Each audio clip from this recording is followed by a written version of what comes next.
По поручению Радия Хабирова в Балтачевском районе побывала комиссия Республиканского оборнадзора. Специалисты выясняли подробности инцидента на ЕГЭ, когда была зафиксирована попытка сфальсифицировать результаты экзамена. В итоге 16 выпускников лишились аттестатов и права поступления в высшее учебное заведение в текущем году. Азат Садриев знает, чем закончилась очная ставка с учениками.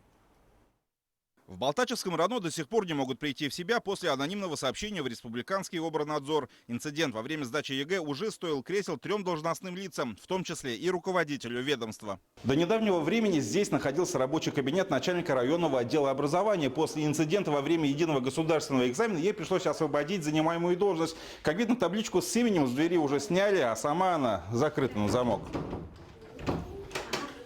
Остальные сотрудники немногословные. Говорят, такое в их районе происходит впервые, и они до сих пор не верят в то, что кто-то мог сфальсифицировать итоги ЕГЭ.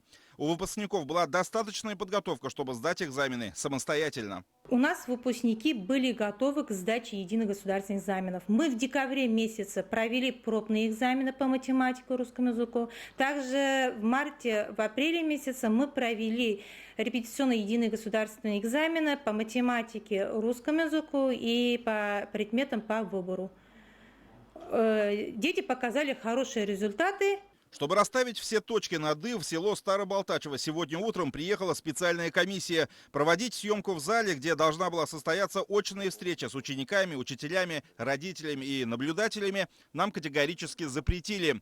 Видеозаписи с камер наблюдения изучали за закрытыми дверьми. О содержании вещдока рассказали в Министерстве образования.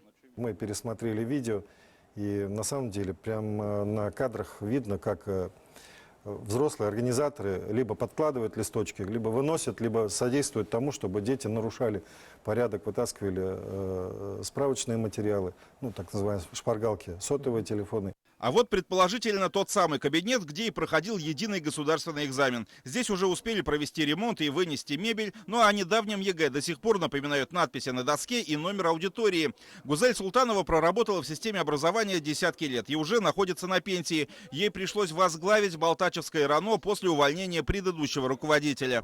От педагогов я этого не ожидала, потому что у нас, как сказать, я уже 32 года работаю в системе образования, я, можно знаю каждого человека в коллективе, потому что с ними мы работаем долгие годы, но чтобы наши коллеги так поступили, я не верю. Если по результатам проверки будет выявлена вина педагогов, то дело передадут в суд. Ответственность понесут и ученики, которые воспользовались шпаргалками. Предусмотрены штрафные санкции как для выпускников, так и для должностных лиц. Для должностных лиц более суровое наказание от 20 тысяч рублей до 40 тысяч рублей. В случае необходимости в суд готовы подать и родители выпускников, которые уверены, дети сдавали экзамен честно. По словам их представителя, в ходе самого ЕГЭ нарушений выявлено не было.